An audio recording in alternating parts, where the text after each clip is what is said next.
ఇవాళ అనుకోకుండా కాశీబుగ్గ అన్నా క్యాంటీన్ సందర్శించడం జరిగింది. పేదవాళ్ళు అణగారిన వర్గాలకి అన్నా క్యాంటీన్ ఒక వరవని ప్రత్యేకంగా చూస్తుంటే అర్థమవుతుంది. అనేక మంది పేదలు వచ్చి ఈరోజు ఏంటంటే ఆ మెనూ చూస్తుంటే చాలా చక్కనైన పద్ధతిలో ఉంది. వాళ్ళు ఏంటంటే 5 రూపాయలకు 3 పూరి, 5 రూపాయలకు 3 ఇడ్లీ చొప్పున ఇచ్చి ఒక రకంగా మాలాంటి వాళ్ళకి ఏంటంటే అందులో 3 పూరి తీసుకున్నా కడుపు నిండిపోతుంది, 3 ఇడ్లీ తీసుకున్నా సరే మామూలుగా పిల్లలకు కానీ మహిళలకు కానీ పెద్దవాళ్ళకి కానీ ఎవరికి కానీ సరిపోతుంది అన్న నమ్మకం మాత్రం ఇక్కడ చూసిన తర్వాత కలిగింది. చాలా క్వాలిటేటివ్గా ఉంది, చాలా మంచిగా ఉంది. ఏంటంటే పచ్చగా మందుల వాడికి లోకం వల్ల పచ్చగా ఉన్నట్లు ఈ మధ్య కొంతమంది కుక్కలు దుర్మార్గులు ఏంటంటే తప్పుడు ఆలోచనలు తప్పుడు ఆరోపణలు చేస్తూ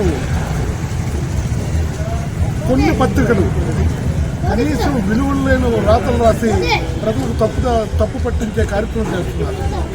ఎంతమందికి ఒక రకంగా తెల్లవారికి 400 మందికి టిఫిన్లు పెడుతుంది, మధ్యాహ్నం 400 నుంచి 500 మందికి భోజనాలు పెడుతుంది, రాత్రి 350 మందికి డిన్నర్ పెడుతున్న ఈ క్యాంటీన్ చాలా క్వాలిటేటివ్గా ఉంది, చాలా పరిశుభ్రంగా కూడా ఉంది.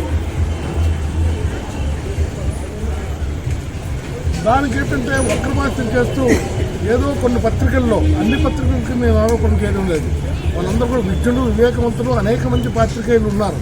వాళ్ళంతా ఏంటంటే ఇక్కడ చూసి వాళ్ళందరూ కూడా చాలా ఎప్రిషియేట్ చేస్తుంటే పనికి రాని వాళ్ళు కొంతమంది ఏంటంటే ఆరోపణలు చేయాలని సోషల్ మీడియాలో తప్పుడు పోస్టులు పెట్టిన కొంతమంది వెధవలు ఉన్నారే, వాళ్ళే ఇది ఏంటంటే ఈ రకమైన కార్యక్రమానికి శ్రీకారం చుట్టి ప్రజలకు తప్పందించే కార్యక్రమానికి శ్రీకారం చుడుతున్నారు. అది ఎవరు చేస్తున్నారో తెలియదు అని చెప్పి మూల్యం చెల్లిస్తారు. మీకు దమ్ముంటే ఒకసారి వచ్చి పర్యవేక్షించండి, ఒకసారి చూడండి, విజిట్ చేయండి, ఇక్కడ భోజనం చేయండి, ఇక్కడ టిఫిన్ చేయండి, ఇక్కడ ప్రజలతో మమేకం అవ్వండి, వాళ్ళ తనకు అభిప్రాయాలు తెలుసుకోండి. అంతేగాని అక్కడ పనిచేస్తున్న వాళ్ళ మీద కానీ ఆర్గనైజేషన్ సపోర్ట్ చేస్తున్న వాళ్ళ మీద కానీ తప్పుడు పోస్టు పెట్టి తప్పుడు కార్యక్రమాలు చేస్తే బుద్ధి చెప్పాల్సిన పరిస్థితులు వస్తాయి. ఇది ఒక రకంగా చెప్పు మీరు ఏమనుకోండి, ఫస్ట్ అండ్ ఫైనల్ వార్నింగ్ ఇది.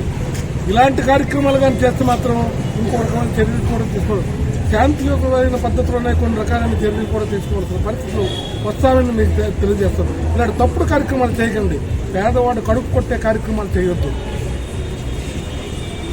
కడుపు నిండే కార్యక్రమాలు చేయండి. విద్యార్థులకు తింటున్నారు, మహిళలు తింటున్నారు, ఒక రకం చెప్పుకున్న ఉమెన్స్ కాలేజీకి వెళ్ళే పిల్లలు కొంతమంది తింటున్నారు, కాయగూరలు అమ్మే వ్యక్తులు కొంతమంది తింటున్నారు, ఆటో వాళ్ళు కార్మికులు కొంతమంది ఇక్కడ తింటున్నారు. ఏమాత్రం కూడా ఏంటంటే కనీస కొనుగోలు శక్తి లేని వారందరూ కూడా వచ్చి ఇక్కడ తింటుంటే వాళ్ళందరికీ ఏంటంటే ఏదో రకంగా ఈ తప్పు చెప్పి వాళ్ళందరికీ ఏంటంటే మధ్యపూసి మారేడుకాయ చేసే కార్యక్రమాలు మీరు చేస్తున్నారే, సభ్య సమాజం క్షమించదు. మీలాంటి రాతలు కూడా ఎవరు కూడా పట్టించుకోరు. రేపు పొద్దున విలువలు కోల్పోయే రాతలు రాసి మరి కాస్త ఉన్న విలువ పోగొట్టుకోకండి అని మీ అందరికీ తెలియజేసుకుంటూ సెలవు.